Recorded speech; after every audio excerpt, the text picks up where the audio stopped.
Today I will be talking about MamaMax and his return to YouTube. If you don't know who MamaMax is and what all he has done, he is an exposed fraud that I've made several videos on in the past, and they'll be linked in the description below, from first to second to however many there are. But to kind of explain him or give a rundown to people who've already watched those, he is an exposed fraud attempting to look like a helper of survivors of 25 to life crimes, as you could say. He left YouTube for a little bit after being exposed and after doing several terrible responses to all of this stuff going on. And I think that he's using the time that he took away to his advantage to get people back in, as over time people end up forgetting what all he has done. It's closer to a year since the entire situation and 4 months since he announced his return, which I made a video on. Since his return, he has made 2 videos. One that is about 2.5 hours long, titled The Trials of MamaMax, parentheses my side. The second one being Mutahar Is a Complete Fraud, that's about 3 hours and 5 minutes. I personally tortured myself by watching the entirety of the MamaMax responses and going over them for this video. There are only a couple of segments I am for sure showing the entirety of, as they are pretty valid and bring up some new things, but they are only about Spencer. These are the only times that I really found anything valid. But other than this new stuff about Spencer, it was all really boring, tiring, and terrible to watch. It generally did hurt. But make sure to like and subscribe if you like the videos like these, as I do videos on other internet dramas, lolcows, and more. Follow my Twitter as linked in the description below. And with all that said, enjoy. To explain what I'm going to be doing here, I'm probably going to show clips of some of the stuff that I'm talking about, but overall I'm going to be going over the video. I'll be giving an overview of the video, then I'll be going down into certain sections because he cut it up into sections, and explaining stuff that he did wrong or where he was wrong and stuff like that in these, and then do an overview of my thoughts and opinion on the video in general, and then go on to the next video and do the same there. The first video, he goes over a few different topics, an intro and quote recap of what is going on. He talks about the Night Docs and Nexo drama, which are 2 YouTubers, and they are a little bit involved in this situation. I don't really understand entirely how, like, they kind of randomly got set up into this. He also goes on to talk about Mutah, also known as SomeOrdinaryGamers, who I've talked about in the past. He responds to Spencer's allegations towards him and exposes her for some of her own actions that were wrong, and answers questions the people have asked, and then a segment about a dog that's also involved in the Spencer drama. To go over the intro, MamaMax claimed it was difficult to get people to listen to the quote survivors, and this is really due to the terrible ways of getting people's attention, such as creating fake drama that he made against people like Moist Critical, whenever he could have made a big video, a series, or something of the sort to get people's attention. Keep in mind that in the end, this would have still hurt the investigation because MamaMax technically was interfering and being in it inappropriately. Then he goes on to play victim, which he does a lot in these 2 videos, but in this instance he says that his friends backstabbed him, try to bury him, and make him look like the bad guy, liar, manipulator that he is. That I considered my best friends, they all turned on me. In an attempt to protect their own reputations, because they saw what was happening to me. And then they resorted to creating their own deceptions around me. So that way they could bury me. No one will ever believe what I say. I'm a fraud, I'm a liar, I'm a manipulator, I'm a deceiver, I'm a monster. And then they wiped their hands and pretended like I never existed. But I do exist. And I do have my own side to all of this. Which has not been only proven by other YouTubers making videos on the topics, but by him himself to be true. But then he talks about trying to put aside everything in the future to continue doing what he was doing before. And hopefully in the near future we will resolve all of this drama, so that way we can get back to the more important work. He admits that he shouldn't have mixed fiction into the videos and was too immature when he originally was making these videos, which is of course obvious as the Hotline Miami wannabe dude, skits and all that. He also talks about the disclaimers on his videos, originally like being the proof that he did fake these videos and such, and it being solid evidence of him stating in the beginning that there was fiction elements and not every part was true. Plenty of YouTubers use these as ways to try to help them and with any possible future issues with their video, such as protecting it from getting took down by YouTube or other possible legal issues in the future. It's to kind of try to protect the video as much as possible. Mutah and others do this as well. Also, I think, you know, if I was originally watching those videos and I saw there's fictional elements, I would assume it wasn't about the story, it was about just the skits that you did. And of course, like, yeah, those skits were obviously fake, But some of those elements deceive the public, videos deceive the public, and you knew that and went along with it anyway and used it to make money. And for the mega links, I wouldn't click on these. I don't think most people would want to click on these. I don't see why you couldn't or wouldn't put backups on USB storage devices. He also lies about what he said in the past, as in the past he claimed to have Preds arrested solely off of his work and in his videos. And I'm pretty sure most YouTubers like Impoville and others said their sides of the story and had critiques of the videos whenever they weren't published yet, as he tries to say that everyone was on his side and behind the scenes. But I'm pretty sure, everyone maybe just didn't watch it or, probably had critiques of it. One person as an example when others told you not to do this as well. The Night Docs section goes over the situation with Night Docs, Nexo, and some others. The situation seems to be a lot of he said, she said. He also shows in his video one of the tweets Nicholas Diorio made promoting his MamaMax video, and it shows like a list of things that he did, but he doesn't really talk about all those things. He nitpicks thumbnails made against him, talking about audience manipulation when he did this for entire videos. So just by looking at the thumbnail, I can immediately tell that Nicholas Diorio is going to be as honest and objective as possible, by giving me additional hair and enhancing the shadows on my forehead to make me look as creepy as possible. It's not like this is an example of visual manipulation and deceptive framing to influence the perception of the audience that all of these dramatubers are known to use. It's clearly an accurate representation of empirical truth and reality. Then goes on saying that no one wanted to talk to the, quote, survivors or give them a platform, probably because this was all led by you so poorly. And you got some of these people to go on live stream and argue with others about this, whether it was random YouTubers or viewers. And, you put these people on the spotlight for no reason when they probably shouldn't have been in that. He says he takes accountability, but uses excuses and manipulation that says the opposite during these entire videos. He takes massive amounts of context out of the situation to make himself look better. And again, he emphasizes so much about how no one wanted to talk to these people, which why do you think people did not want to talk to these supposed survivors? Which Mutah says that he had, and maybe one or two other people have also talked to some of those survivors as well. And also, Mutah also offered help time and time again, like financially and stuff, to these people. So you act like no one's there, but Mutah has been consistently there for the survivors, more than you have, it seems. The people that you say are against you gave you chances to speak, and they gave you multiple platforms and opportunities to talk and explain yourself, but you did it so badly that it only proved them more correct. Of course no one wants to talk to you. No one wants to talk to survivors, and why should they? Go talk to an actual lawyer that wasn't made by ChatGPT, like you should have done in the first place, instead of talking to cult psychology experts. You ruined an entire case and admitted it in a video that now it will take decades for this to finish. It may be decades before the truth around this case comes to light. And he says decades again in this video or the next one. I am making the point that you all collectively choose to cover drama instead of using your platforms to make a more positive difference, as you have all proved when I gave you a cult leader claim substantiated by a growing number of people with evidence that will continue to evolve over the next decade. He does this, he ruins the entire investigation, and then wants to say we are the bad people in this.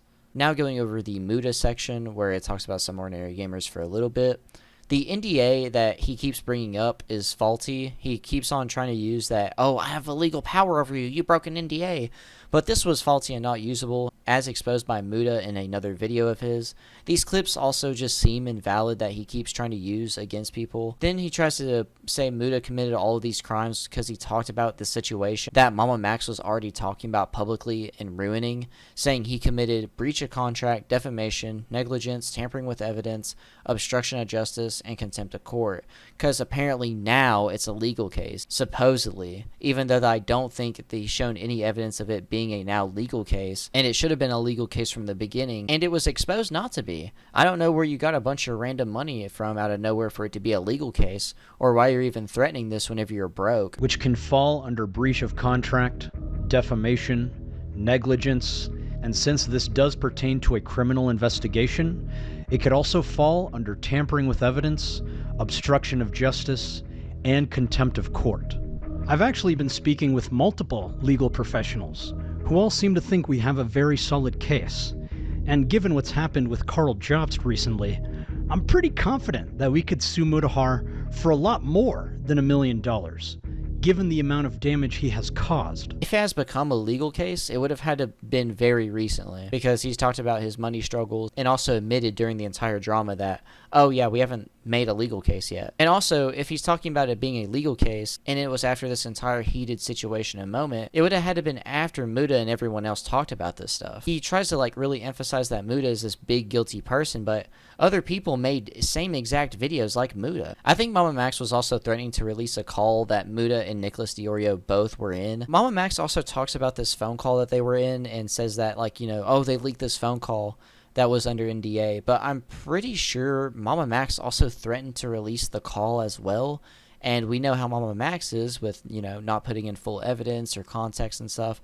And, you know, Mutah says, oh, I don't want him to make me look bad or anything.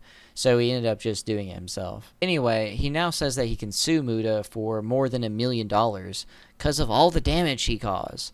Mutah didn't slander you. You're playing the victim to a situation where you were in the wrong and did the most damage. He calls Mutah out for possibly being a bad friend, admits that he should have been more patient on making videos, but used his emotions and, of course, you know, ruined the situation. Spencer's situation and segment was the only valid and sound area in this video. Most interesting, too. Had new information and actually exposed, you know, Spencer to be a pretty bad person. She was one of the survivors and the main one MamaMax used in his videos, live streams, and everything else regarding the situation. They ended up living together for a little bit, and supposedly she was a family friend. She ended up sending a text message out to several people claiming that Max was abusive and not helping her, whenever it is shown to be the opposite. She had apparently helped damage the house, ate all of their food and more, and apparently didn't get a job till Max was needing her to, because apparently times got so hard for MamaMax after he tanked his career with this entire situation, he had to start donating plasma for money. He also complained about how she was only able to do online work, but that was because she's supposedly, quote, disabled. And whenever she was employed somewhere in person, they had so many complaints against her that she got fired. And keep in mind, this had to be all within a year, so you're actually probably a terrible person. More than like what you've exposed to be. Like, you're probably insufferable if you get fired that fast. Then on top of that, she didn't have a car to drive anywhere while everyone else had the ability to drive to work and stuff. So that also added on why she wasn't able to get a in-person job. And she doesn't have a high school diploma or GED, which is insane. She also used the money donated for other survivors or like their budget and stuff, used it for her own expenses, and for whatever reason went to the ER on a couple of occasions when she was struggling to breathe. Bro, if I don't have health insurance, cannot pay for anything myself, and I think the most reasonable broke people will admit to this as well, if they don't have health insurance, they ain't going to the hospital if they ain't dying. So what if I'm having a little bit of trouble breathing? She probably did anyway, just every day. I would set up a doctor's appointment first at least. I am not going to the ER. It also showed a lot about her. Whenever given advice on how to block any online attention or hate that she was getting, she didn't listen. He makes a point that I've made a lot in the past, that you can't help others who aren't going to help themselves, which I think a lot of people have said, but it really is true. They have to help themselves, and this is a perfect example of Max, supposedly, helping Spencer a bunch and trying to get her on her feet, but she just refuses to. She also refused to stop smoking weed, because apparently the pain that she's in, because it was talked about in one of the pieces on Spencer that, you know, if she stopped smoking, she'd actually be able to pass school a lot easier.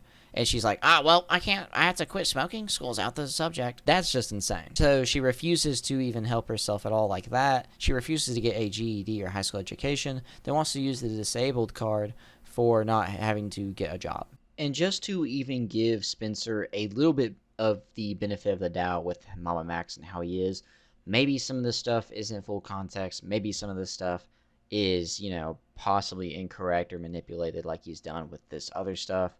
I don't completely know, but there seems to be more of a solid argument for this than there is with the Mutah situation and just everything else in this video. But everything that relates to Spencer, there seems to be more of a better argument for. Maybe that's biased on me. You all can tell me in the comments down below when I show you this. But honestly, like I say in this video, she's proven to be a bad person in the past, you know, wanting to sue Mutah and all this other stuff and seeming like a freeloader. But hey, let me see if I'm the only one that thinks this, or maybe you all think this as well. Let me know in the comments. Maybe I'm just easy to manipulate. Why is Spencer claiming you're starving her? Just for context, Spencer is the cult survivor we were helping. Max starving and hurting Spencer? Looks like Spencer is on Facebook in groups asking for money for moving. She is claiming Max is domestic and starving her.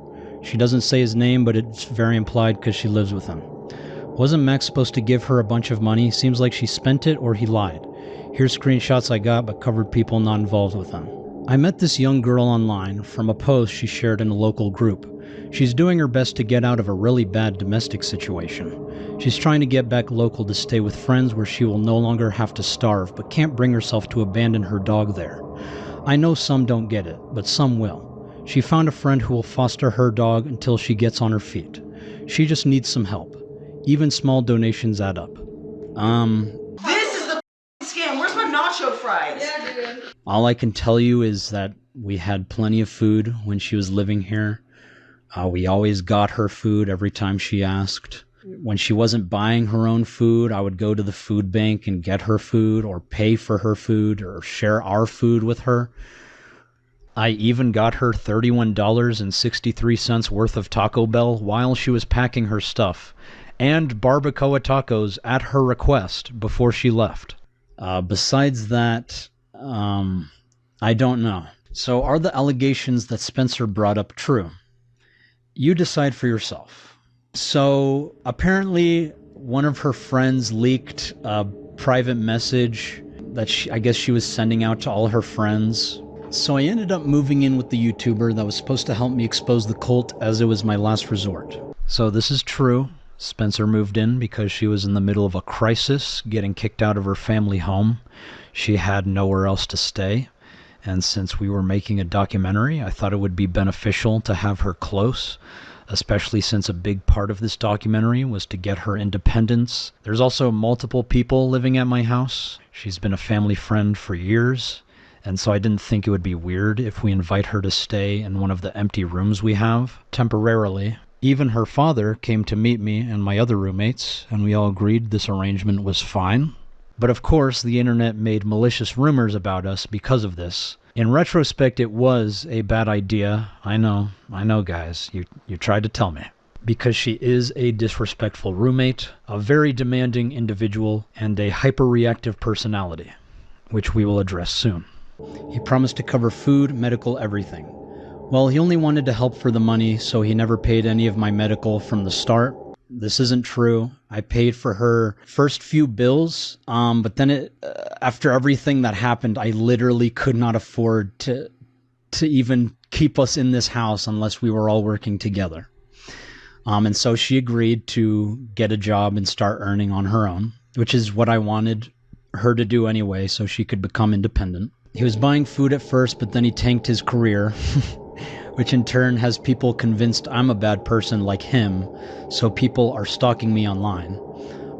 So there are people stalking her and me online. There is a community of cyber stalkers that are really quite disturbing, and are genuinely cyber stalking. First of all, I was one of the OG people to cover MamaMax.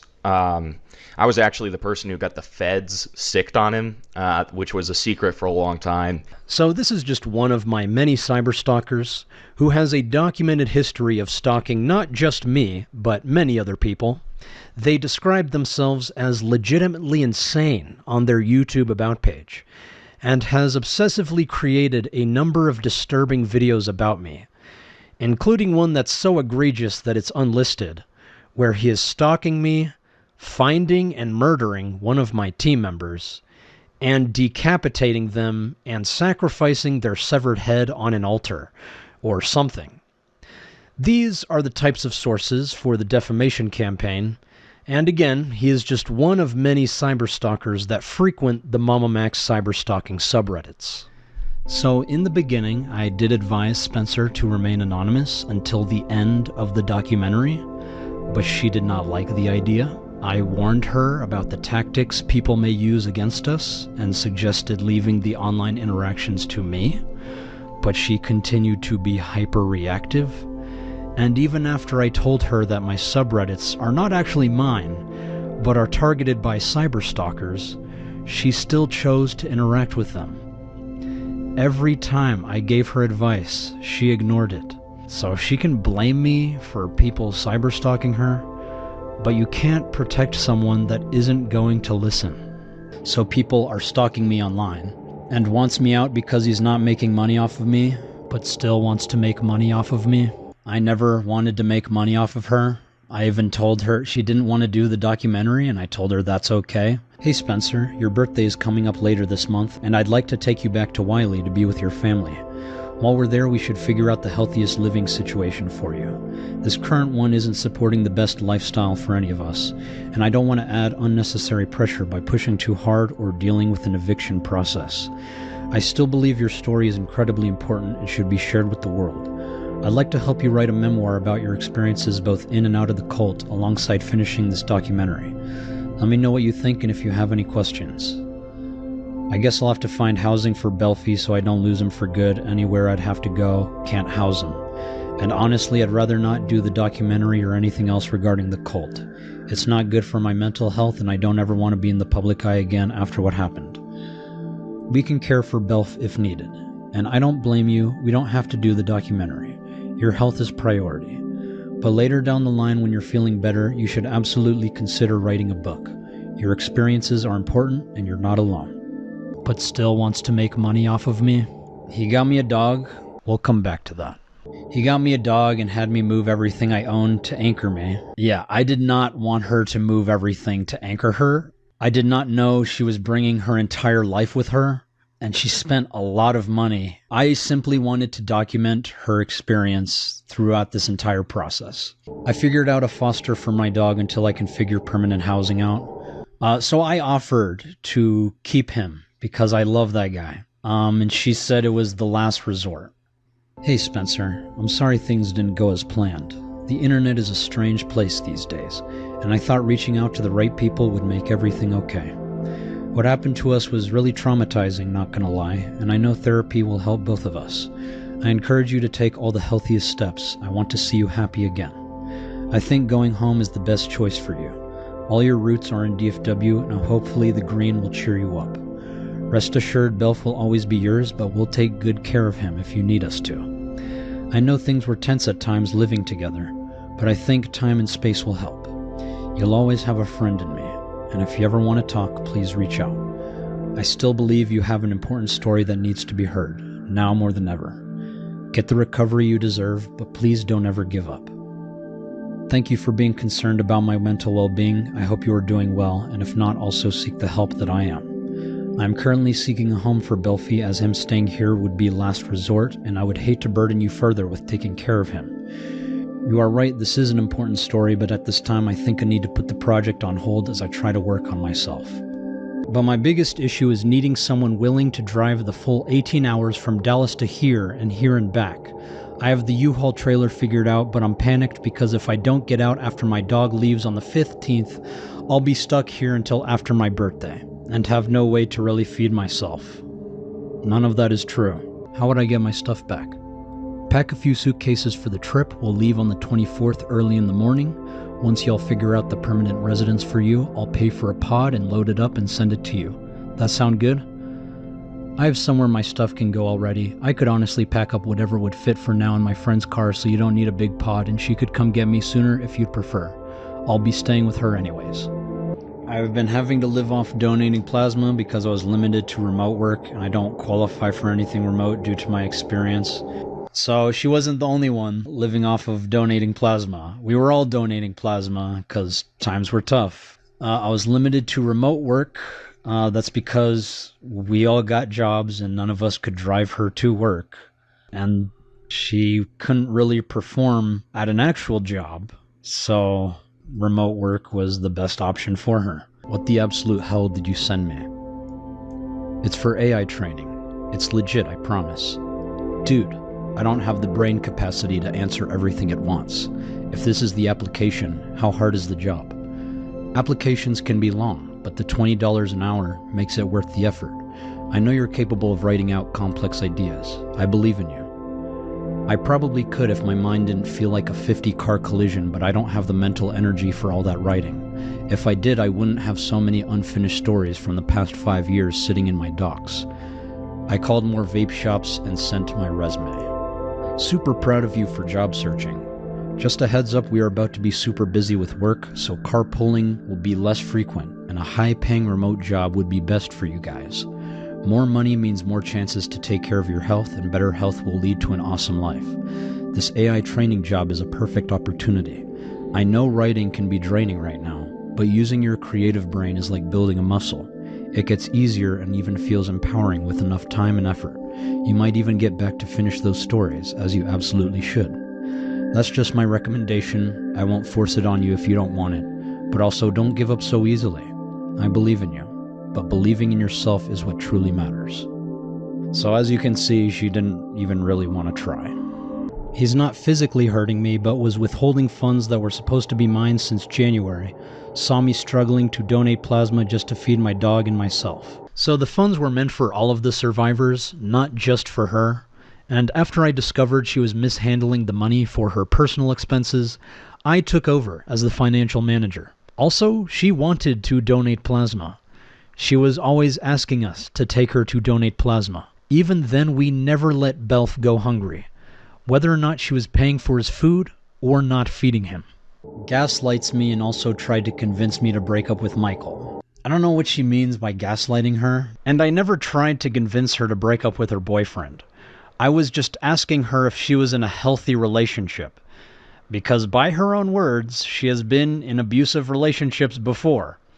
And as a friend, this current one didn't look that great, to me and pretty much everyone else. Mainly because he enables her self-isolation. She stayed in her room and talked to him 24/7. That looked very unhealthy to me. He had $5,000 that he was supposed to give back to me as funds for the survivors of the cult, but everyone else fucked off. I asked for the money every now and again, but his excuse was always something about bills. Yes, bills are real. I finally remembered again today, and he's taking $1,700 in expenses. And I told her I could itemize those expenses, but she said it was fine. Also, whatever happened to the $5,000 in survivor funds I sent back to you in January for the GoFundMe, it could really help me access better mental health treatment when I leave, as well as get me situated when I arrive, and possibly even a storage unit for my valuables so I don't have to worry about moving everything I own in the future if I don't need it. It would really make things 10 times easier. You still have $3,300 after expenses. All I ask is to give me time to send it. Is 5 payments of $660 per month okay? What expenses? Housing and utilities, Belf's property damage, the hitch, etc. Would you like me to provide an itemized breakdown? No, that's fine. Just wanted to double check. Could you possibly send that first payment before Belfie leaves so I can get him a bag of food for his trip? But I decided it was better to give the rest of the money to the other survivors because Spencer used the money for personal expenses. Hey, I'm in the ER right now and may be admitted. I really need that second payment by tomorrow, please. Hey Spencer, what are you in the ER for? Respiratory, came in last Monday too, but I have not improved. I wake up literally unable to breathe at all, and I'm now admitted, just waiting to be transferred, but I have 2 ER visits to pay off now. They're giving me magnesium right now. I'm really sorry to hear that, but I've already distributed the remaining funds to other survivors since it was meant for everyone. However, I can definitely send you some resources for financial assistance with medical bills if you'd like. No, you said you would be paying me $3,300. You don't get to go back on that after a little bit of time has passed. You do not get to make decisions about where the funds go without talking with me about it. You knew I needed therapy and agreed to payments. You need to honor that. I understand you're expecting payment, but after reviewing the contract, it's clear that the financial responsibilities weren't met, and the majority of the funds were used for your personal expenses. Unfortunately, since the documentary wasn't completed, you're not entitled to any remaining funds. If you're not interested in the medical resources I offered, I'm afraid there's nothing more I can do at this point. I hope things improve for you. So I just want to bring up the fact that she gets free therapy through an organization known as LifePath, plus her respiratory problems are caused by her own chronic smoking. Here's one out of many conversations we had regarding her smoking. Consulting for medical coding, but it's expensive. That's a job? It can be, but I'd have to go to school for it. Proud of you for searching already. I'd be down to put you through school, you just have to commit and we would need financial aid, but that sounds awesome. I agree. Do you know someone that can help forge me a high school diploma? I also need to figure out for sure what I'd want to do. Just get your GED. Committing crimes is only going to harm you in the long term. If you need help getting started, that's what I'm here for. Education will absolutely help in every area of your life. That just costs more time and money though. It's a very powerful investment that will help throughout your life. With that said, chronic marijuana use will hinder your learning significantly. So if you want to pursue that, then you'll have to find alternative forms of medication. Then education is out. I have no other form of pain relief that doesn't risk addiction. Okay. And I'd rather not be in pain than be book smart. Understood, but it's an option that I cannot recommend enough for positive long-term impact. Also, you don't have to completely quit to pursue education. I'm just personally recommending moderation if you do want to pursue education. But please don't give up on your education. You can do great things for the world, and that will only help accelerate you towards an incredible future. Okay, I'm done now. Sorry for the spam. If you make a post, please just don't name me, as people on Reddit are stalking me because of this YouTuber, and I don't want to add any fuel to their fire, but hey, even calling around means the world. I'm taking what I can get at this point. So I think Spencer was just trying to villainize me so people will feel more sorry for her and more inclined to help. But I did try my best to help her. Here's just one example where I'm trying to figure out what she needs. Do you want to go to the movies with us tonight? Can I let you know by 2 or so? Having a bad pain flare-up. That's fine. Do you need anything for the pain? I took ibuprofen, but it doesn't help. It's your hip? Hip and lower back, locked and swollen. Do you want me to bring you an ice pack? It can reduce inflammation and alleviate pain. Ice makes mine worse, unfortunately. Also, I think maybe I should wait until next movie night. Aside from the hip pain, I just don't feel up to it since I've been cramping from the monostat. I'm sorry. Don't be sorry, you will be missed. Do you need to go to the hospital? The cramping is sadly normal with monostat. It's also caused bleeding, but I should be fine. Okay, stay strong. So, I did not want to believe it, but it has become clear to me now that Spencer is dishonest. While making these allegations, she acted nice towards me, and I genuinely thought we were friends this whole time. You'll see here, when I found out about the allegations, I thought she was being impersonated. No, someone shared my post about needing help to send Belfie to North Carolina for his foster and training, and she was under the assumption it was something like that, so called it a domestic situation. I corrected her, but I guess Reddit saw before that and ran with it as she got a message from a backdated FB profile with AI-generated profile pictures saying this shit. I see. Would you be okay to put out a statement on your YouTube? Just letting everyone know you're okay. You don't have to be specific unless you want to. I'd rather not, as it'll only fuel them more. They don't care, they just want to speculate. Someone on my friends list is doing this as the messages mention my cooking from when I moved in, and I just want to disappear from the internet altogether now. I spent too much energy panicking about it last night, and I can't afford to put any more into it. She did not tell me about it, by the way. I say something, they'll probe harder, and I don't want my family more at risk than they already are. I'm sorry. I felt she was lying to me, so I sent her a picture of the message from the person who made the Facebook post asking for the donations. And I've talked to her a lot. She told me she was in a domestic violence situation, she's been starving off and on for a long time and needs to get home. So, I don't know. I think she's struggling and trying to get out of a situation. I never told anyone there was domestic violence. I never once said that. I was struggling because my mental health was faltering and I couldn't afford food for a long time. Again, this is misconstrued. I already explained what I told her. She chose to use those words, and again, I tried correcting her when I found out, as I didn't know that's what she assumed. Okay, well, in these situations, it's best to put out a brief written statement to correct the narrative. If you don't want to, then you don't have to. But keeping me from speaking up for myself is only going to cause more problems. Staying silent is what destroyed us, and this will blow up regardless. And it did.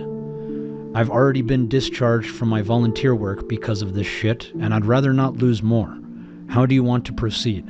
This next message she sends is one of the most disrespectful and ignorant things I've ever read, so I'm going to stop every now and then to reply to what she's saying. You can't put out a fire with a fire. So I never ask her to put out a fire with a fire.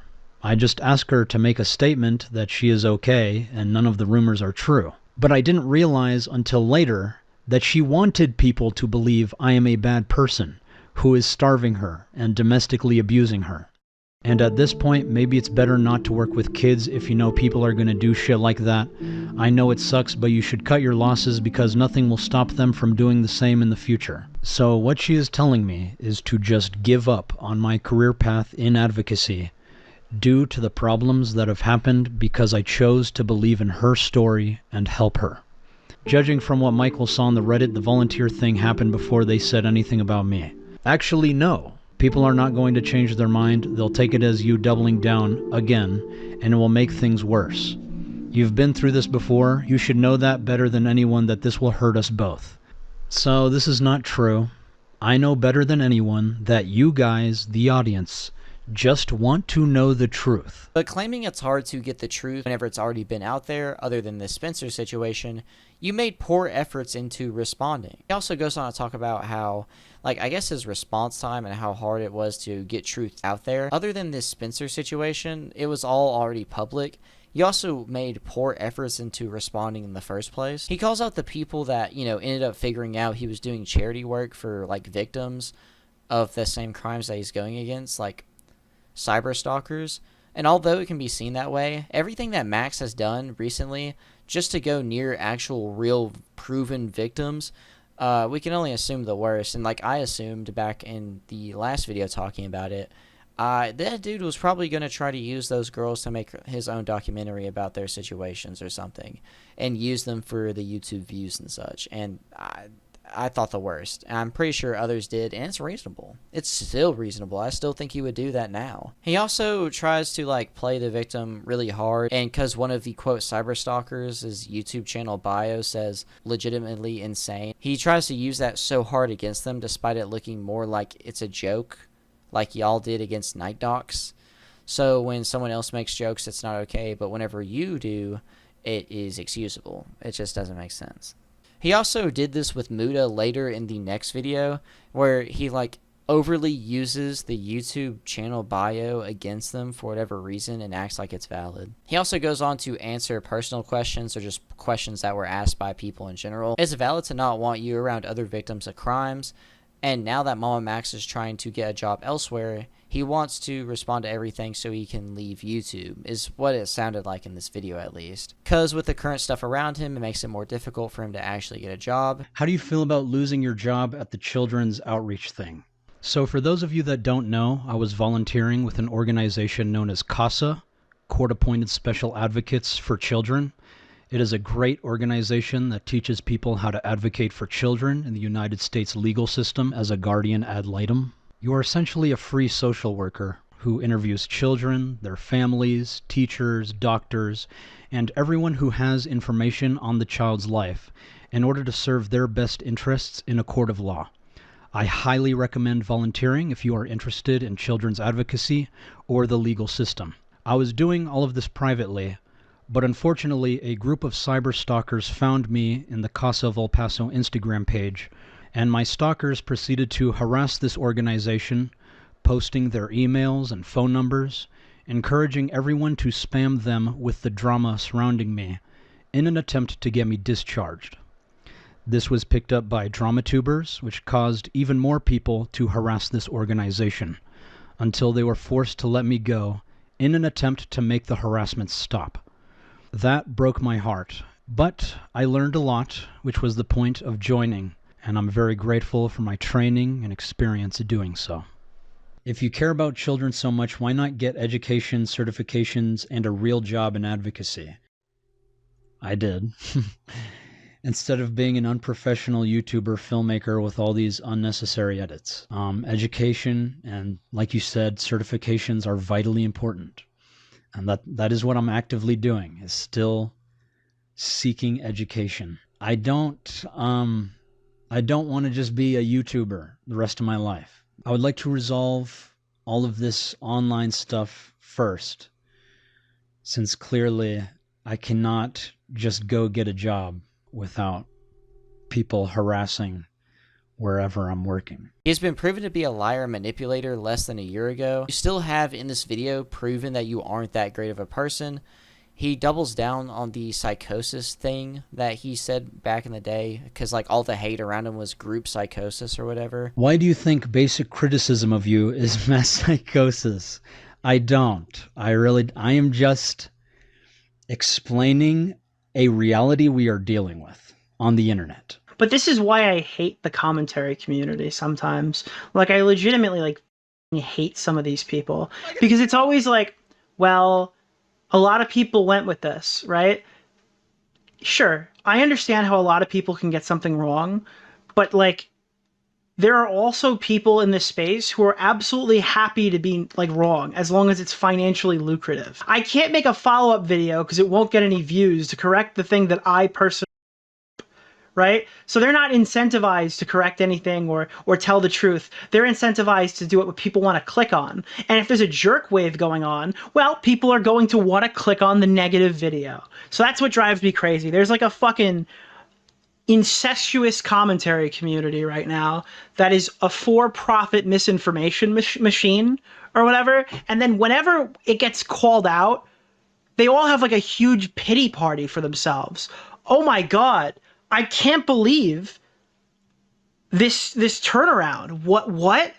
Wow, this plot twist is crazy.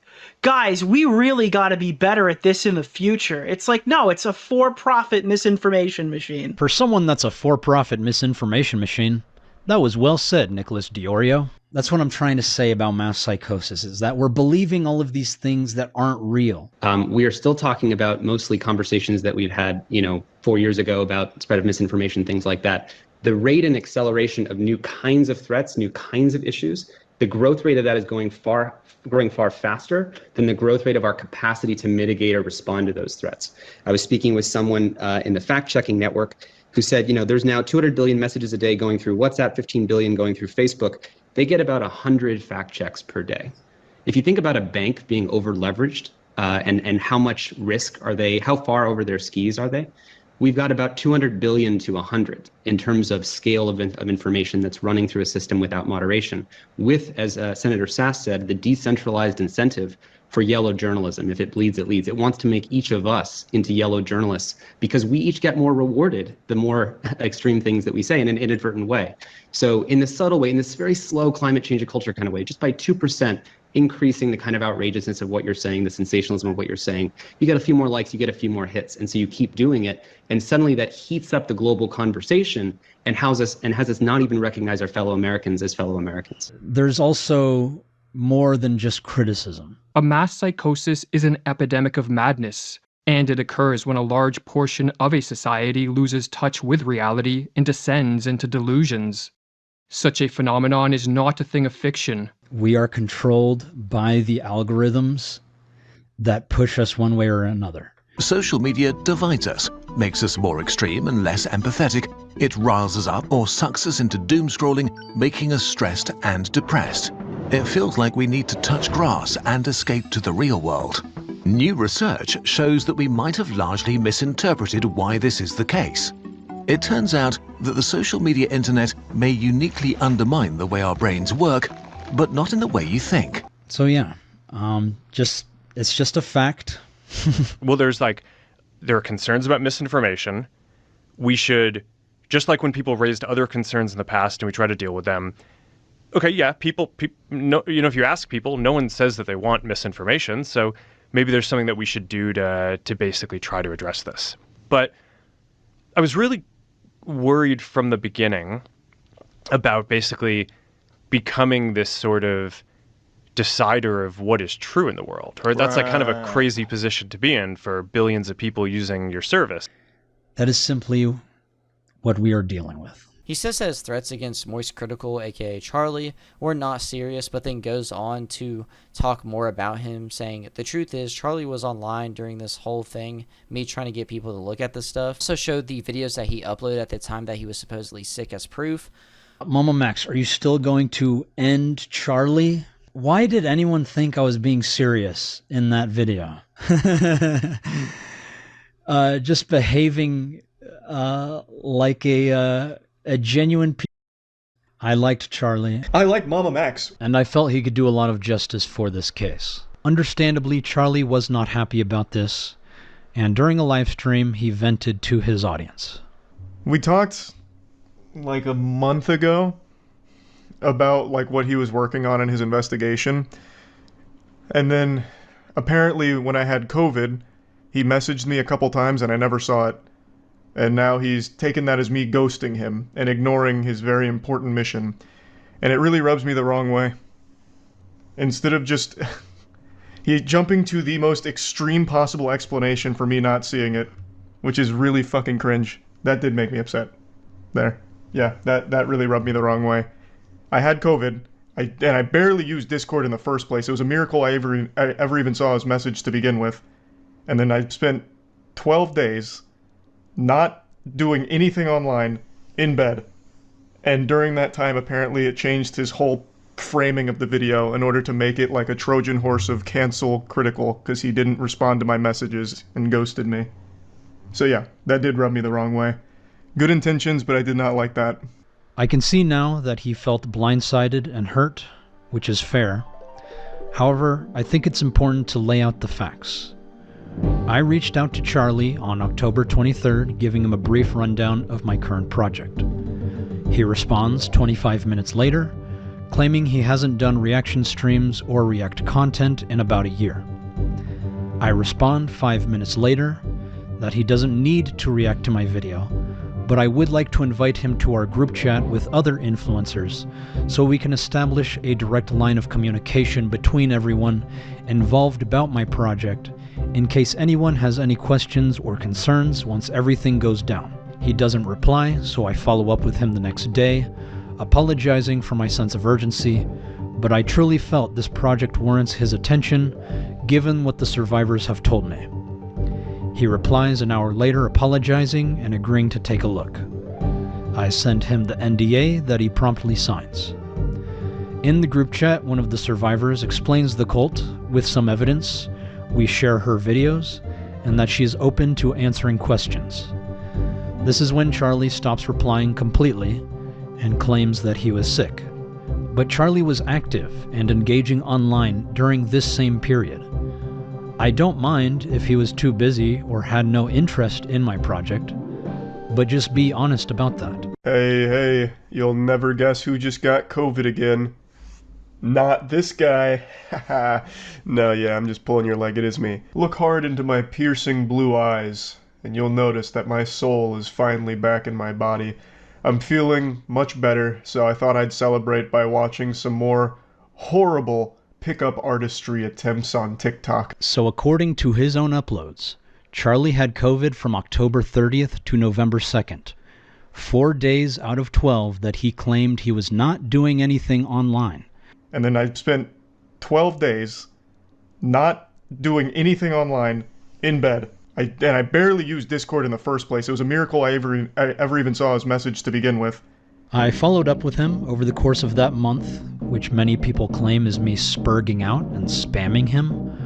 But from my understanding, following up with a colleague every few days is perfectly normal in most professional settings, especially after they've agreed to take a look on what you've been working on.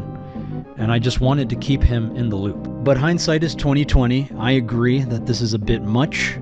I will admit that I drafted these messages with ChatGPT thinking it came off as professional, when in reality it's way too robotic, long-winded, and heavy-handed. Now I'd like to clarify that I was never spiteful or angry with Charlie, and I try to make that as apparent as possible in the video and the description. I built this video with the survivors from the ground up, because we truly had faith that Charlie would help us. After I upload the artificial drama, he finally responds and explains why he was inactive.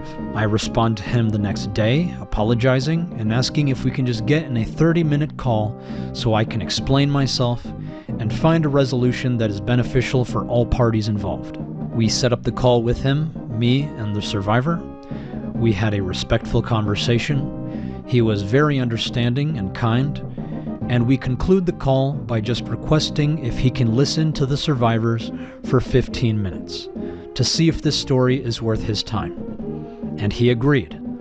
only requesting that Mutahar, out of all people, was to be present.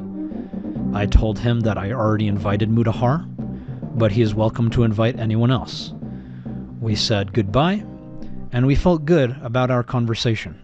After that call, I invited him to the server. He never joined, and then nothing. No follow-up, no response. We have waited for over a year now, and he still hasn't said anything about it since then.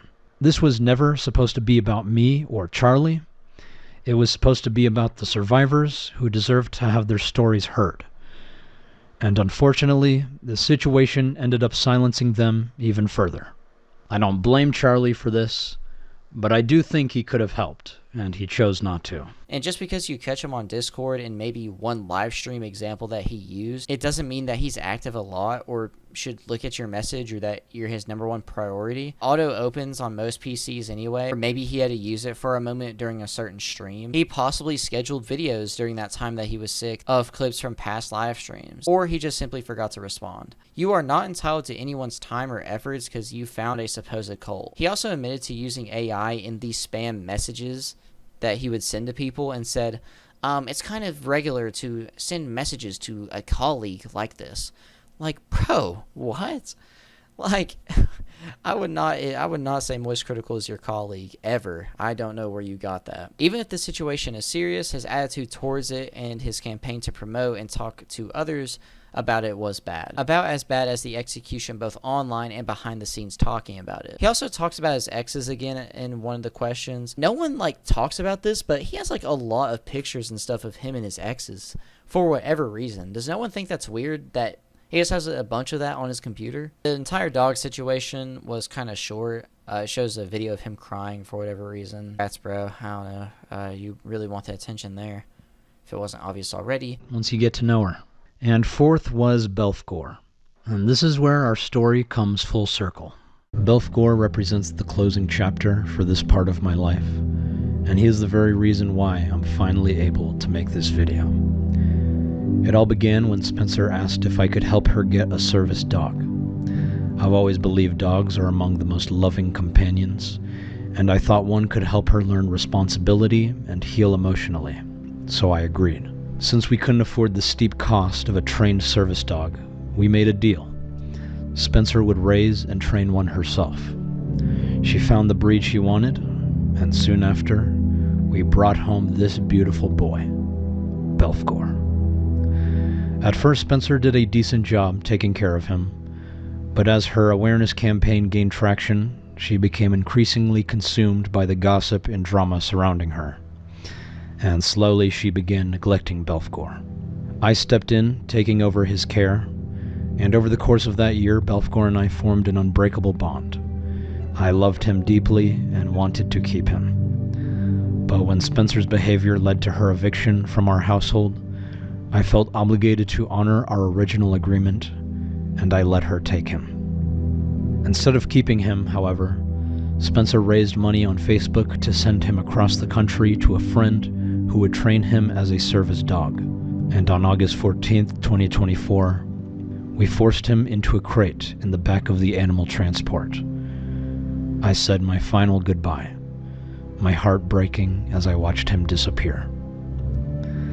This felt like the worst thing I'd ever done in my entire life. I raised Belelfgore as if he were my own. This was his home. Now, confused and terrified, he was being ripped away from everything he knew and loved. I could only imagine his fear and discomfort during those 3 long days of travel. When he finally arrived at his destination, I tried to make peace with the fact that his life was no longer in my hands. But as time passed, Spencer stopped updating us about him. Days turned into weeks, then months, and my worry grew into despair.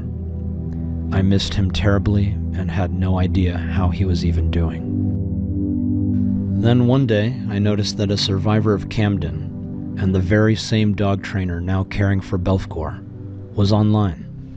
I reached out. Hey, how's Belelfgore doing?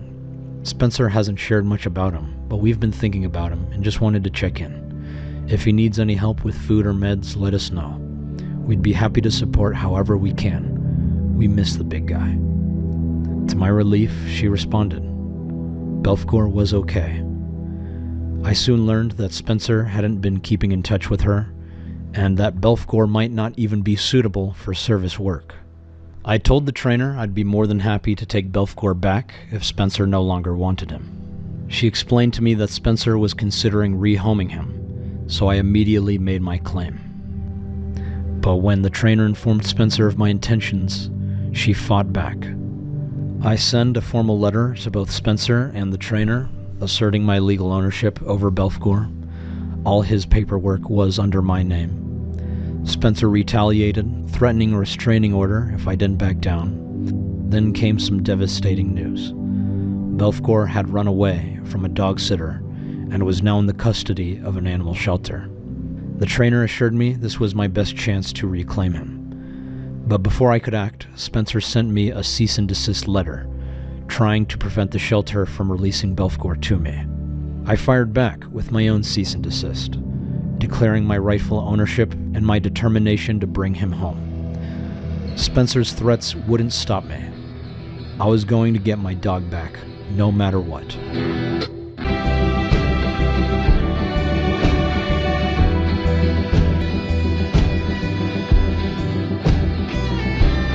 I'm so grateful for all of you who believed in me and waited patiently for me to give my side. But I don't blame you if you believed in all of the rumors. There's a lot of effective storytellers here on YouTube, and it's actually quite impressive how many theories can revolve around me when I really don't think I'm that interesting. But it's kinda cool, I guess, to have some level of infamy. I'm sure you guys have thousands of more questions now, but don't worry, this video is only the first of a much larger project. Thank you all so much for watching the video, and I'll be seeing you very soon. Toodles. It just feels like a attempt to kind of like get away from what he was talking about, or to end it on a like higher note, so people kind of forget or more humanize him in the subject. I still don't understand how you're like pushing 30 and you're posting like videos of yourself crying. It's just kind of weird to me. Supposedly he's 29 years old, and I would believe that, but yeah, I still think that there's like a form of like trying to humanize him, trying to make sure that you feel bad for him, some sympathy segment. Although some of it is pretty valid.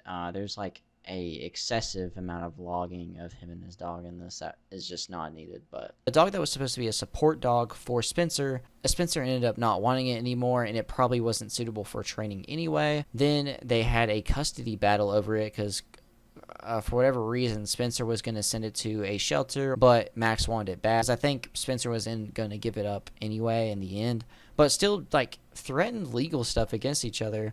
And it shows how entitled Spencer is, and how despite being a broke freeloader who can't do anything for herself, will still throw legal stuff at people whenever she can. Like, just the worst example of an American possible. It just shows how insufferable these people are to ever be around. People with no money and no life really be fast to throw legal work on someone for no reason. MamaMax does this too in the second video heavily, but to give an overview of the first video, it just doesn't seem like he's taking accountability at all, other than these small instances that he basically says, oh, I know I'm accountable for this, or I know I messed up here. It just still doesn't add up because he does more defending of his bad actions than apologizing. There's a lot of flawed excuses and reasonings. He is attempting to use time away to his advantage so we forget most of the stuff that he did, and all of the heat is at an all-time low. So now he can make a response video to only a few key points and not just all of it. But I don't want to let those two reasons be why he gets away with it all. The only valid points that he made were against Spencer. I think that's really it. It's really hard to watch these videos, and they are honestly boring and do not help him at all. He talks about not wanting to do YouTube, quote, for forever, and implies that the main reason for these videos is to try to help him find employment because it's hard for him at the moment because of all the drama. Although I don't see what a response video like this is going to do, because it doesn't make you look better. You actually look worse. This has only helped prove us more.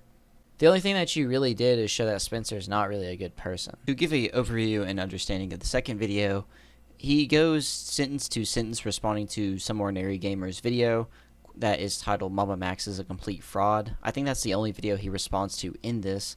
He goes on to play the victim as hard as possible, even harder than in the previous video, and make more lies and excuses. To start with the intro segment, he brings back that uber eerie background music and editing and etc. Bringing back the cult topic, which was really exhausting to go over, basically talking about Camden and them. He just replays one of his old clips. Clips are out of context and from different times and point of views on the situation that he attempts to use for his argument, putting clips in of the situation that Mutah responded to and talked about already. An example was how he talked to Spencer one time, he went on to apologize about later. Can't trust Max at all, and he overly eggs on that Mutah in a video talks about MamaMax needing to be serious about the situation and taking it serious, but then goes on to say that, oh, you're a hypocrite because you make jokes about the situation in a live stream with Nicholas Diorio and other streamers, and he keeps replaying and reusing these same clips over and over again. MamaMax uses clips out of context completely because in the intro he doesn't talk about why they are making these jokes and not taking the situation seriously at all, and no one took it seriously because you failed to take it seriously and ruined your reputation, handled the situation poorly, admitted to false evidence and falsifying your videos in the past, people infiltrating the Discord server that weren't victims, and more, just to prove how terrible you were at handling the situation. This isn't a situation they have to be uber serious about. This is your thing. You take it serious and stop acting like everyone else is weird for not trusting you anymore. He also oddly uses clips of Spencer, even though in the last video exposed her to be a freeloader and terrible person. We still don't really know who this guy is, and if you say his name wrong, he will make fun of you because who cares about what his name is? The videos you produce don't Camden. Maybe this is why you couldn't find him, because you couldn't even get his name right. Either way, we don't really know who he is and we can't even remember his name, which really tells how you tell this story. He has supposedly a bunch of information, people's, stories and such, but refuses to release those unless it's in a super long podcast that no one wants to watch on a channel that I think now is deleted because it was Spencer's. There's so many ways you could go with making these stories and who he is public.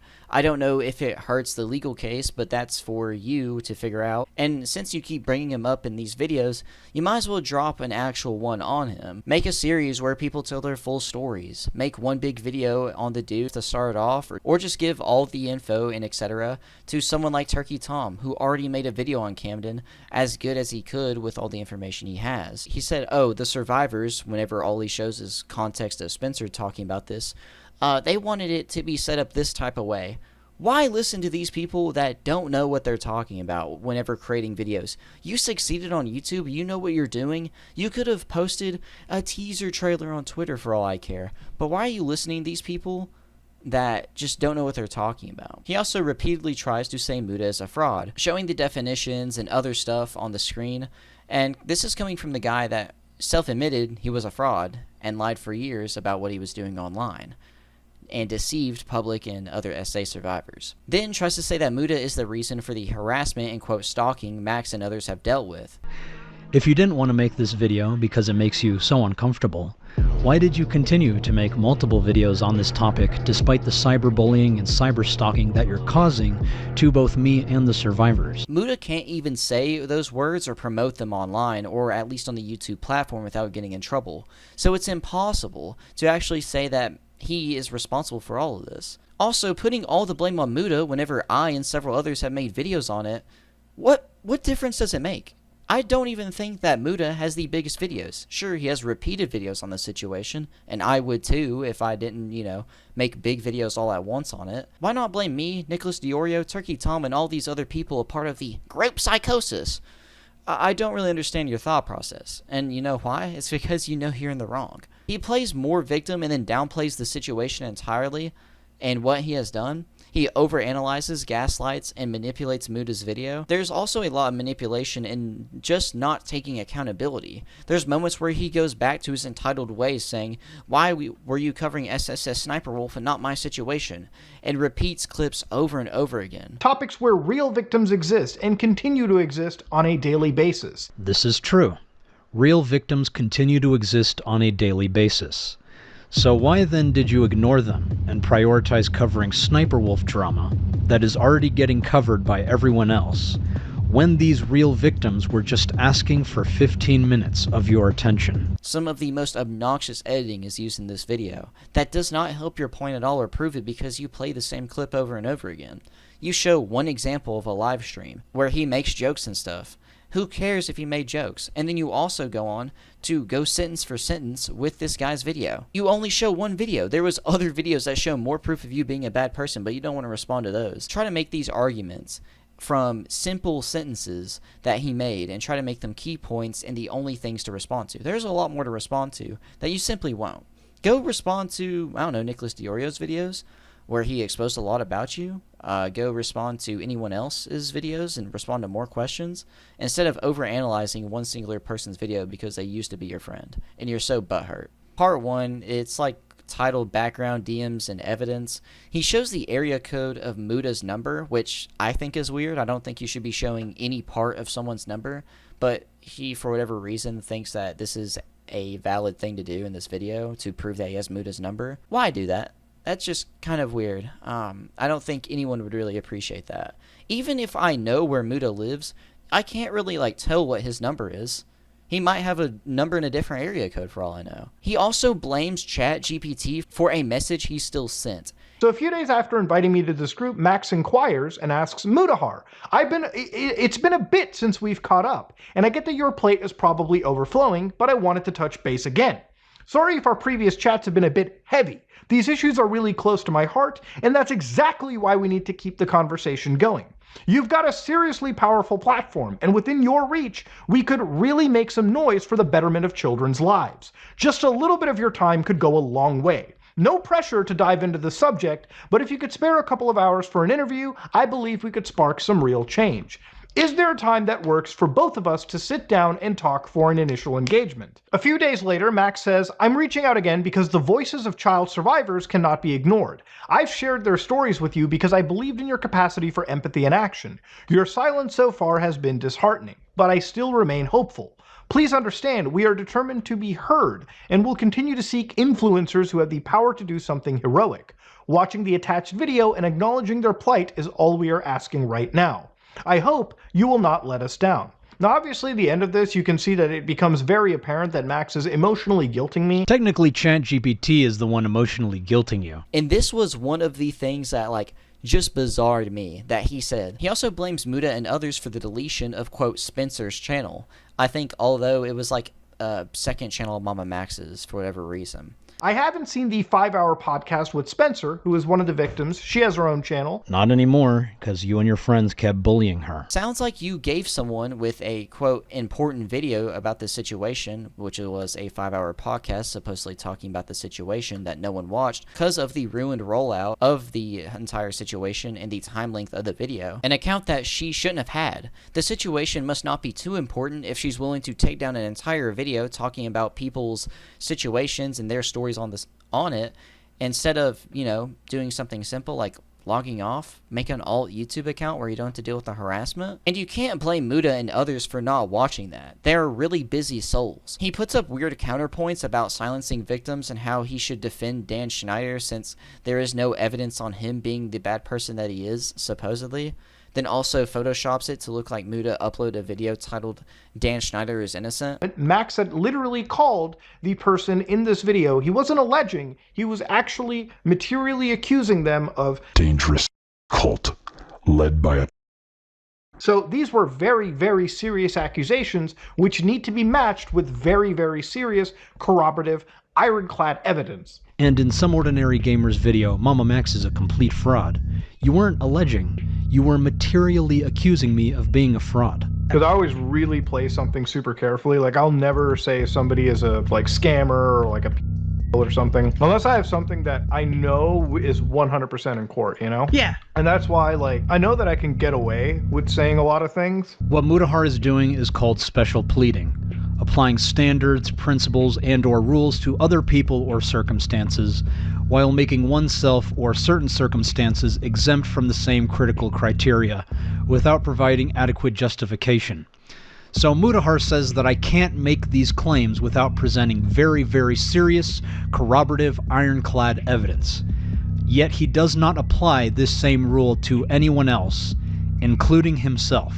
Because if this is in fact what you actually believe, and you're just going to start creating universal rules that affect freedom of speech, are you going to start making videos on why Dan Schneider is innocent because there is no very, very serious corroborative ironclad evidence to prove he ever committed any crimes? So the point you are making literally serves to silence victims who have been wronged, yet have no evidence to prove a crime has been committed. Clips that he uses to make a point just deflect against him and ricochet back onto him, because how do we still not know anything about this Camden dude? If you'd stop and realize that if you actually made a video on this, sure, no one would like you still for your past years of lying and other actions, but making a video on this would actually probably help you a little bit. But to be like, oh, trust me guys, he's a super smart pedo and you can't find a trace of him online, whenever you have all of the traces of him online apparently, go do your documentary and stop wasting time trying to respond to people. And Mutah brought up another good point. Stop with the schizo editing. Actually have screenshots and readable text on your videos if you're gonna have it on your screen. Because he would literally show for frames, maybe 2 or 3 frames, or maybe just a frame in general, some very important text, piece of context, so like a text message or a screenshot in general, not specifically text message. But he would show all of this stuff, but in frames. And someone watching on a TV, someone watching on their phone, someone just simply listening to the video is not gonna see that. They're not gonna be able to take in that information.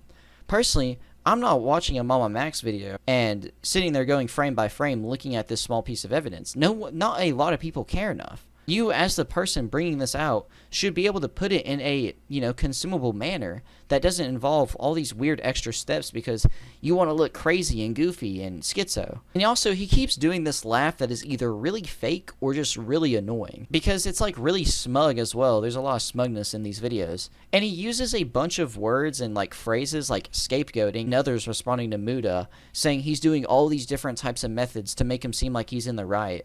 Oh, again, over analyzing the video. What Mutahar is doing is called special pleading, applying standards, principles, and/or rules to other people or circumstances, while making oneself or certain circumstances exempt from the same critical criteria, without providing adequate justification. What Mutahar is doing is called scapegoating. Scapegoating is the practice of singling out a person or group for unmerited blame and consequent negative treatment. MamaMax, instead of making a video on the situation, then promoting it, thought it was the best idea to make fake drama and try to get busy YouTubers with lives of their own to try to set up a time and date for a meeting to talk to these survivors for a little bit. I don't see why the approval or whatever you are looking for from your peers matters. If you did this just on your own, then this would have been an entirely different conversation. Although I think at some point all this would have been exposed in the end anyway. But you want to force other people into this, and when they don't look or can't look over everything, they aren't good people?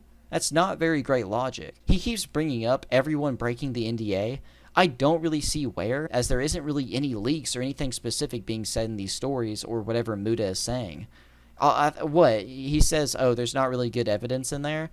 Oh, you broke the NDA. I'm going to sue you for $3.5 million. Like, what? What is the thought process behind that, where he says the smallest thing and he suddenly breaks the NDA? There's not enough details that I think he said that would break a AI NDA that also, again, like Mutah exposed in the past, isn't actually usable. Because he used an actual lawyer and talked to his actual lawyer and was like, yeah, this isn't applicable. You can't, actually use this. Part 2 talks about the God Cult videos, as at one point MamaMax changes his name to God Cult and makes the excuse that the videos and the editing of them were to reference what it would look like if a cult was trying to lure people in. Then there's other deep meanings with this. I don't see why he didn't come out and try to explain the meaning behind some of this previously whenever he could have responded in that 4-minute video.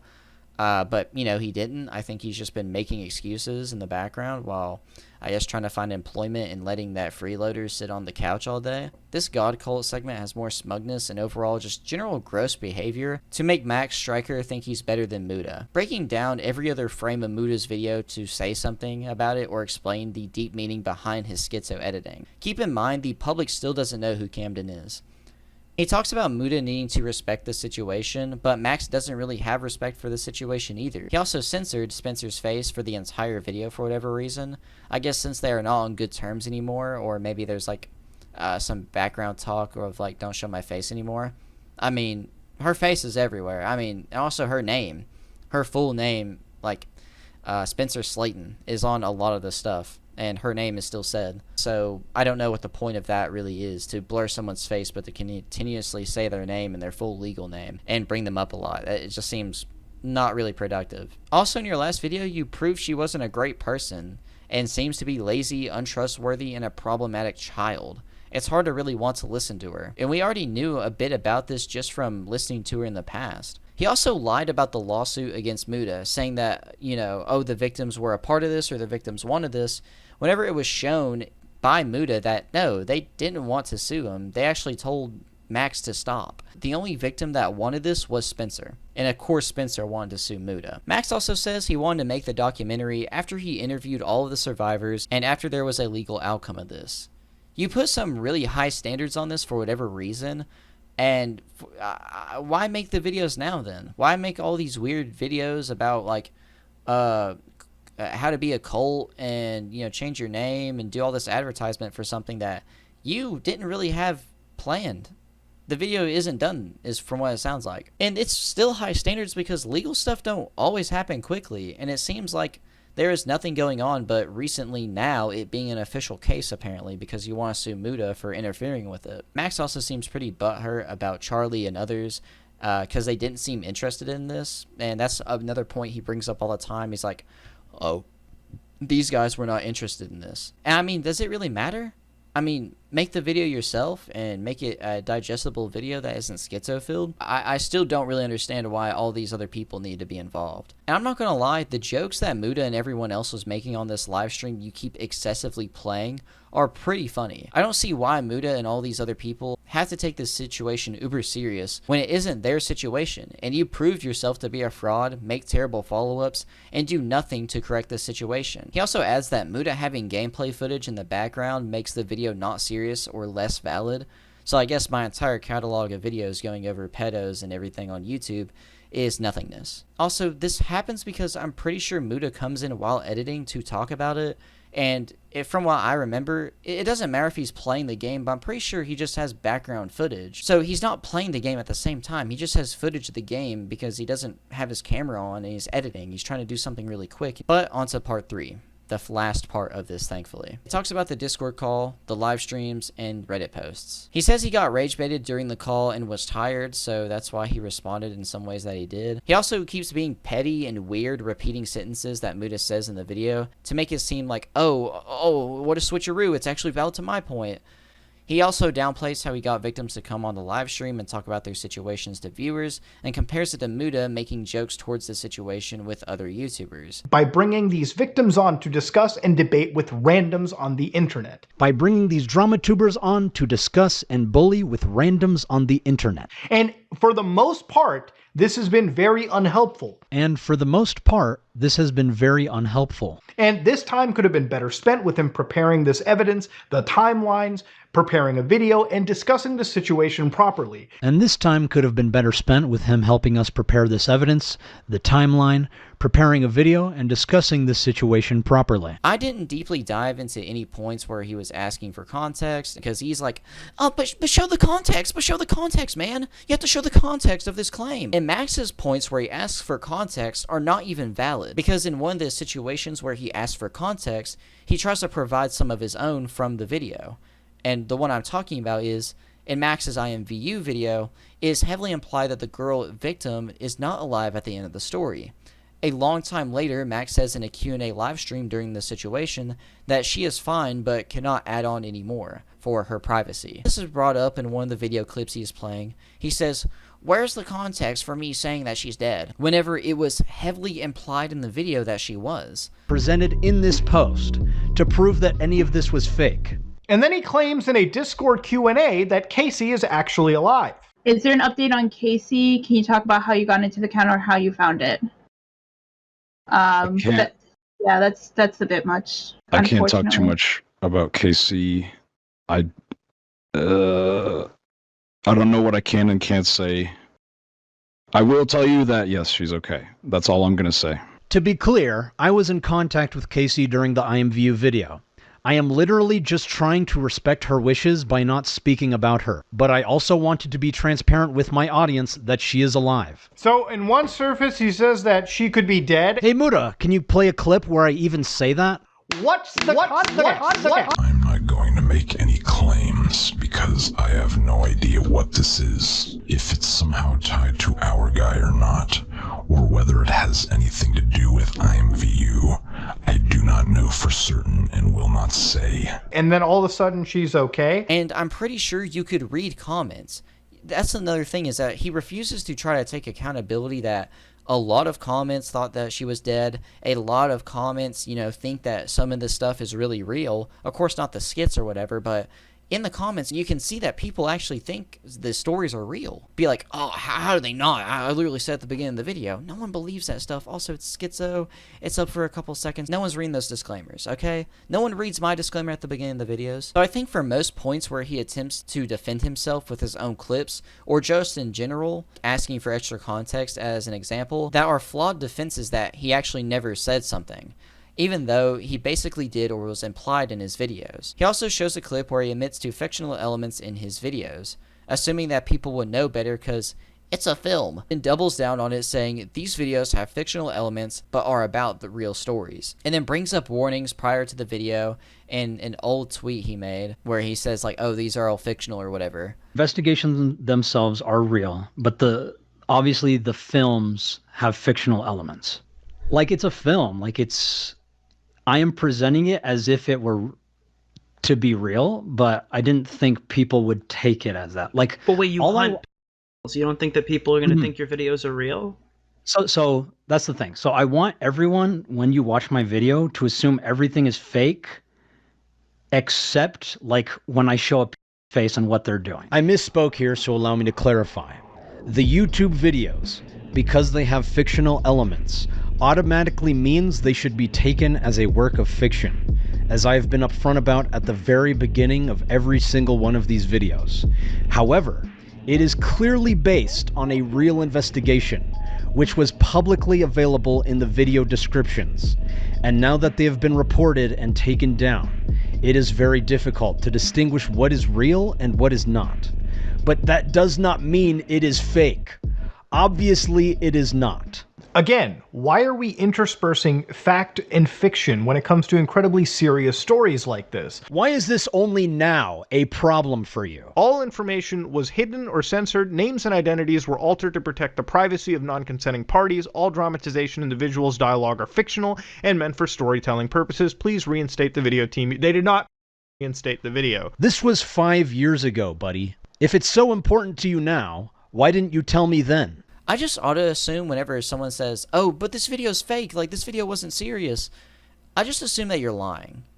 You're lying for YouTube's sake so you can get your video back up and not hurt your channel, or you can protect your video.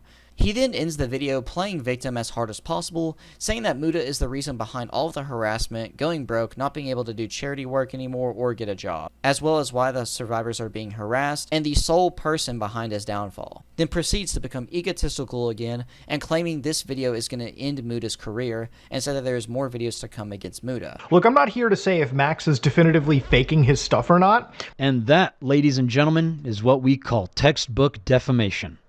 As Mutahar just admitted, he could not even prove that any of my videos are fake, and he still chose to defame me as a fraud.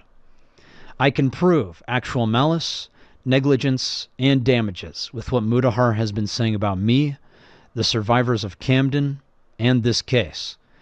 My income has been literally decimated after his video on me. I have been discharged from my volunteer work due to the harassment that he was escalating. The survivors have suffered cyberstalking and cyberbullying, and the general public for over a year now has been documenting me as a fraud because of Mutahar Is. Unfortunately, I cannot even afford a lawsuit against Mutahar because of the amount of damage he has caused. But you know what? That's okay, because I think everyone will enjoy me making videos on my best friend Mutahar a lot more than a lawsuit. And I'm not even done yet. But since this video is long enough, I'll just conclude by asking you, the audience, based on its definition, who is the real fraud here? In fact, it makes me want to come up with a little jingle that we can all sing in our heads to remind ourselves. Mutahar is a fraud. Mutahar is a fraud. Mutahar is a fraud. It's got a nice ring to it, doesn't it? But just like Kendrick Lamar's Meet the Grahams, it is a creative work and it's protected by freedom of expression. And also it's up to the audience to determine whether Mutahar is actually a fraud based on its definition. So you can't sue me, Mutahar. In fact, you have no legal recourse because you chose to defame me first. And in fact, I'm not actually defaming you. I am simply responding to your defamation with real-world examples of your own actions in this situation and letting the audience determine for themselves if you are a fraud. So if you suffer damages because of your own actions in this situation, you can't really blame anybody but yourself. I know you like to blame shift a lot, but you can't do that anymore, buddy. It's about time you finally take accountability for your own actions. And I'll see you all next time. Which, by the way, all the top comments in this video are fed up or are just against Max. And during the making of this video, both of the videos combined don't even have 100,000 views combined. So all the accountability, the realization of poor responses, the response time, and handling the case are all gone because you wanted to solo out one person to be the reason behind your downfall, and not yourself. You'd rather project, play victim, and run to courts rather than actually try to progress as a person. Some people truly do not deserve the privilege to be able to use YouTube as a platform, and he admitted that he is now going to go on a harassment campaign against Mutah. I mean, he admitted he did nothing against the cult leader and multiple pedos, so what's the point of going back to the regular stick that no one's going to believe anyway? So I guess it just makes sense now to try to make a parasocial relationship with Mutah where you parasocially hate him and make a bunch of harassment videos against him. This feels like a subgenre to insanity, watching this video.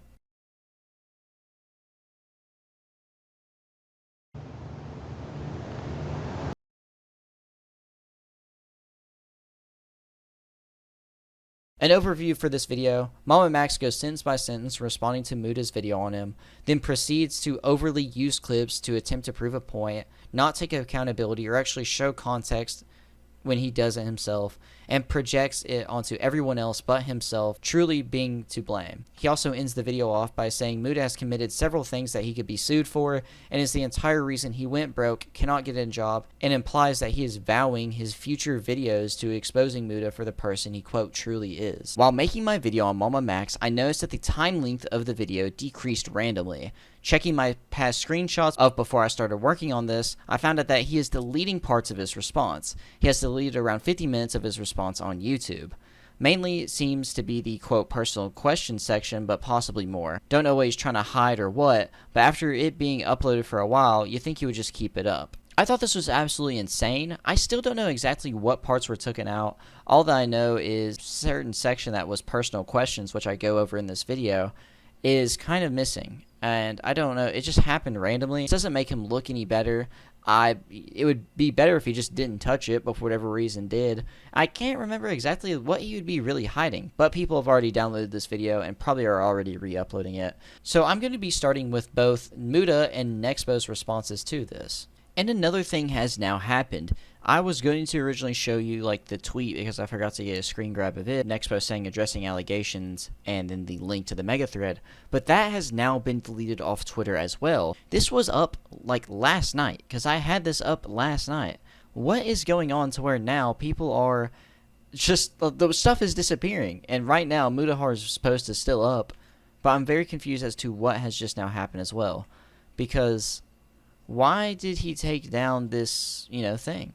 This is getting really weird. Nexo made a mega link saying this. Too long didn't read. In May of 2021, MamaMax convinced Nick Crowley and I that Night Docs, Jim, is a creep, backing this claim up with a story about him unzipping his pants to someone who later claimed to be a minor, among other stories from his months of living at Jim's home. Every DM of mine and Max displays his video as well after this point in time. Jim and I privately spoke and resolved all of this a year ago. I'd like to take you guys to the start of the entire ordeal. In May of 2021, Max and I flew out to Buffalo, New York to visit Nick Crowley for a guys trip. It was mostly unremarkable. We filmed our Twisted Tea video for my side channel, checked out Niagara Falls, and rock climbed. One of the nights we were there, we were laying in bed at around 1 a.m. in the dark. It was one of those late night, quote, heart to heart type of conversations where we just air out our thoughts. It was here where Jim was brought up by Max, and this is where the entire, quote, Jim is a creep narrative began. Nick can corroborate to this. Quote, so how do y'all feel about Jim? He began. By this point in my personal relationship with Jim, we had our grievances. Unfortunately, diving into them in specific detail is something that I do not feel comfortable with, but the point is, Jim is not a saint.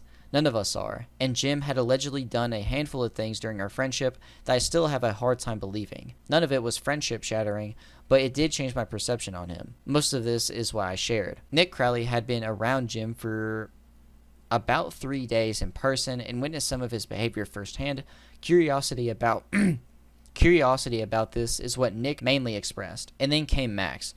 So for months throughout 2020, Jim had opened his home to Max since he needed a place to stay.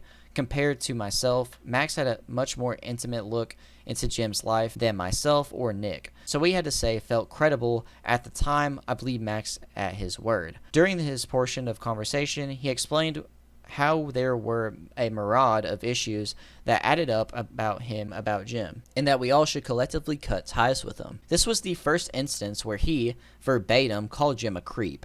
He said that he would constantly have to feed his daughters cereal because Jim was too busy working on videos when they were hungry. He stated that Jim had an incident on Discord where he was caught unzipping his pants for someone who, after the fact, claimed they were a minor. He claimed that him and Prox had witnessed an incident where Jim was hitting on a waitress and said that the two should, quote, spit roast her. He claimed that Jim whispered a sexual remark about my neighbor's wife directly to him one of the nights we all hung out at my house. As a reminder, this conversation was happening in May of 2021. During this era of Max's channel, he was effectively known as, quote, the YouTube Predator Hunter. He had caused such a stir online that nearly everyone in the commentary and horror sphere had at least caught wind of who he was. So again, regardless of the length of friendship as Max claims against me, I met Jim in December of 2019. Max met him in January of 2020. Max lived with Jim for months. He had access to facets of Jim's life that none of us ever known about, giving him a facade of credibility that I mistakenly took at face value. That night, Max convinced Nick Crowley and I that Jim Pagel was a creep, and this is where the entire narrative began. Not from myself, not from Mutahar, it came from Max. Every DM you see from this was well after this revelation. I'm making jokes and dogging on a person that I falsely led to believe was a predator by a friend who I mistakenly believed was credible. The fact that Max has been caught up in so many lies and even admitted to doing so to my face at Creator Clash 2 is partly why I reached out to Jim and spoke out about this a year ago. Curiously, many of the people Max manipulated and burned for years came out of hiding after I made my statement, all sharing stories about how Max manipulated them when he was done with their friendship and bullied them into silence. I'm embarrassed of how I allowed myself to become so close and so duped by a person like this. This entire fiasco took place 3 to 4 years ago now, and I'm ashamed to have DM'd what I did. It was reactionary response to information that who I thought was a credible friend had drilled into my head. The DMs of mine he shares were immature and demeaning and are not representative of my character at all. I have loads of personal and professional references that can testify about my character in parentheses that have also met Max, Jim, and Prox through me, and I can reach out to them for statements if needed. Genuinely, I'm sorry for the remarks made in my involvement in this. I blindly believed a lie and can't ever take it back. To Max, factually, you planted this seed. Factually, you in DMs is very different than you in person. You know that you and Prox were vocal about Jim when there was no digital paper trail. I guess she saw it and she was like, I'll make an Instagram post about him being a racist, vile animal. She didn't actually say it. She wasn't her who said vile animal abuser, but being a racist and physical. It was kind of an offhanded remark. Like, it wasn't. And I'm confident that other creators you talked to back then can verify this. Perhaps they'll come forward one day. P.S. Here's a link to Cringe Kitchen. It was privated because I want zero association with you. Here's the link to years of ordinary DMs I had with Prox during our friendship, contrasting with the way my character was portrayed. So that kind of covers the entire Night Docs and Nexo situation that he talked about in his video. Basically saying that Max was the one to start all of the narrative that Night Docs was a creep, and everyone took that at face value. Everyone thought that he was credible, so they didn't like Night Docs. They actually, that started the downfall of his videos and career. That's why they made all these jokes and stuff behind his back. And yeah, no one, and I'm assuming now everyone is back to being friends with Night Dogs after this. But it was all because MamaMax, falsified this story against Night Dogs, and also, didn't have full context and all this other stuff, and apparently is known to manipulate more people behind the scenes, and has actually made people shut up because of, I guess, dirt he has on them, which also kind of correlates to, the stuff I talked about earlier with having so much media of his exes from years ago. This dude, I don't know how old MamaMax is right now, but you can tell those pictures that he was showing were from the 20-teens. It is 2025. Why do you have pictures from a decade ago with your exes? That truly shows his character. That truly is more proof. That is saying something without saying anything in your videos alone. But to go on, Mutah actually quote tweeted Nexo's mega link in his response to the MamaMax situation, saying this. I'm pretty sure both of these were after the first video and not after the second. But he says, regarding MamaMax, I believe Nexo has said it best here concerning the Sloppenheimer linked video released against us. Max, to my knowledge, is considering suing me. Take that kind of threat seriously, and all I can say is I don't hire ChatGPT. Bring it on. Max accused me of spreading baseless rumors / accusations regarding a former collaborator while providing no tangible document and simply required us to believe him at his word, which means nothing. I'm not a perfect person, no one is, but in regards to these accusations Max spread about Jim, I did, after hearing, actually reach out to Jim and discuss with him, and while I don't speak to Jim wasn't surprised when I confronted him, as he had knowledge of these rumors long before I did. I myself only heard them when Max and his friend Prox brought them up to me, randomly, as he came to visit me in Houston while I was vacationing. At the time, he had lived with Jim, and I was on a term where I did believe Max at face value, in parentheses, a mistake I have already acknowledged before in detail. Max was once a friend, and sadly, in the moment, a lot of judgment can be clouded, and I don't state that as an excuse. In regards of the case of the vampire cult, I've been accused of destroying the case, which simply is not true. I've spoken to any survivor that came my way, provided my advice, and even offered money unconditionally to help people involved in this story. Nearly everyone but Max has seemed to move on. I'd rather not waste my time and make a video on it, and figure this should suffice. I don't want to waste my time on Max anymore, and frankly have no care what happens to him after this post. F that guy. That is Mutah's response, basically kind of agreeing with Night Dogs and saying that he is sorry for, believing him, and that, he has nothing to do with destroying the case, of course. I'm also going to be going over comments from the YouTube videos themselves and not just Reddit, so it's not like complete bias. Charlie Alpha Tango says, Japanese soldier who kept fighting 29 years after World War II. Venom Snake 7654 says, first time I've seen a dead horse beat itself. King Krusty Tut 7544 says, MamaMax, Spencer cannot be trusted. She's lying about me. She's a known liar. Also MamaMax, why isn't Mutah trusting Spencer, the victim, at her word? That one Brown Hugh Vito says, so back to my unemployed era, and I just point out that between 2315 and 2324, sir, you've used fictional characters / plot lines for your content. And if you don't know, this is another example of MamaMax using clips that just ricochet back onto him, because he showed off a clip where he's like, I was being serious the entire time about this situation. Destructive cults are not just issues in distant lands or plot lines in crime shows. But then, of course, like this commenter says, you admitted to using fictional characters and plot lines. Ruined Leon says, anyone else heard about this dude because he botched a story about victims and now are confused because instead of helping victims, he's mad at some YouTuber who doesn't want to help him? WB6930 says, I'm too employed for this. Bye. Rohan Love 3 says, why are you uploading this drama slop? Upload the Camden documentary already, bro. Which is a good point, and that's like what a lot of people are already thinking and saying.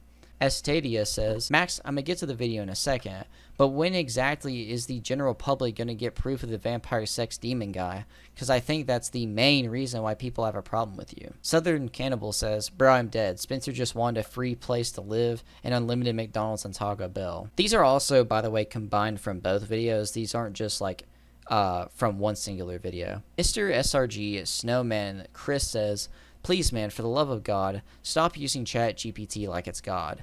You want to consider yourself professional, but you use ChatGPT for legal advice and had it draft your messages to content creators. Heavy Metal Salsa 9003 says, Max either has memory issues and doesn't remember all the shady, deplorable, downright destructive things he's done, or thinks that everyone else has memory issues and doesn't remember all the shady, deplorable, and downright destructive things he's done. Lord Kingler at 302 says, "Why did you put the Nick Discords out of order? You sent him a 30-second clip of the intro, not the whole video like you're claiming in the vid. It's hard to think you've learned anything, outright lie, and trying anything to play the, quote, smartest man in the room stuff, when the lies can be disproven in a simple log check." Puff the Monkey says, "Bro, this doesn't absolve you of all the gross incompetence that sunk your career." One more while I was editing, because I found this one, and it's really good. It kind of talks a lot about what he does in this video, and what he, like, completely just does not talk about.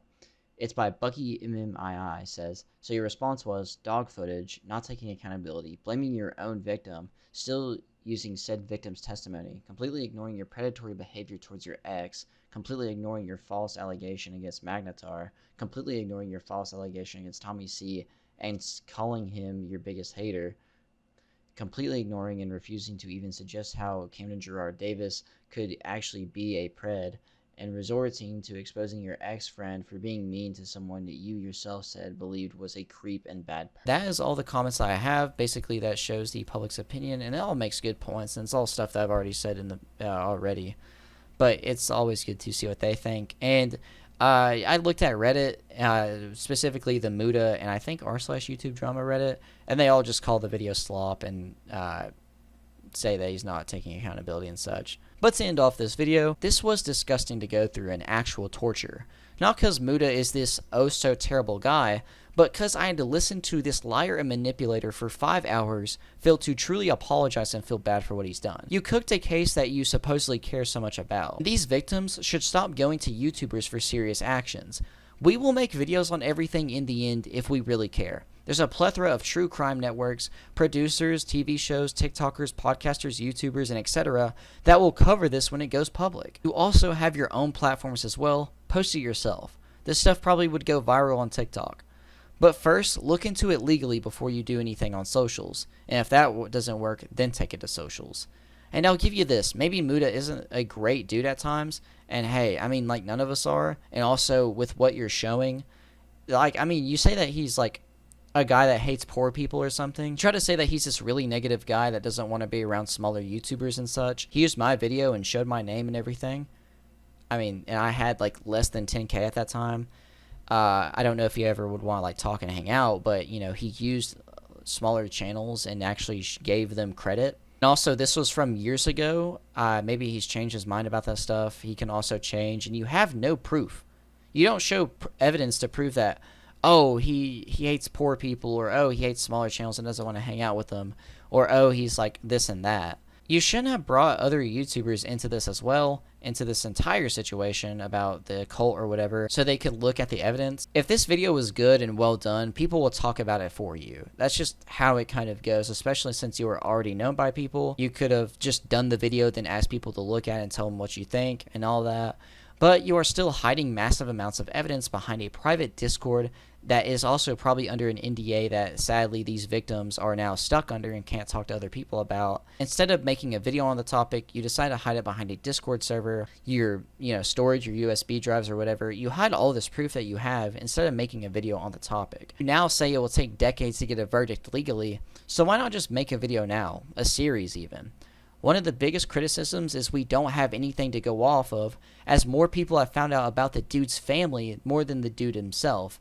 In your schizo editing, your lies, your entitlement, and legal threats, now mixed in with a parasocial hatred for Mutah due to your lack of competence and ability to take accountability for your own downfall, is the reason you are a failure, and you will continue to be one. And his videos aren't even monetized, so he's just doing this for no reason. He's doing this as a complete waste of time. Stick to what your first video said, quit YouTube, go get a job. He responded now, which only caused more hate and harassment and more attention onto you. And until he truly realizes what he did and how it was wrong and where to go from there to be better, he will never be better. And from the looks of it, he's just going to continue being this way. And he is a lost cause. It's another example of why some people need to be banned off these platforms. Well, with all that said, that is the end of the video. Make sure to like and subscribe if you haven't already, as I make videos on stuff like this, internet dramas, your lolcows, and more. Let me know what y'all thought about this situation in the comments down below. Follow my Twitter as linked in the description below as well. And in the end, I'm PERK30, and keep God close.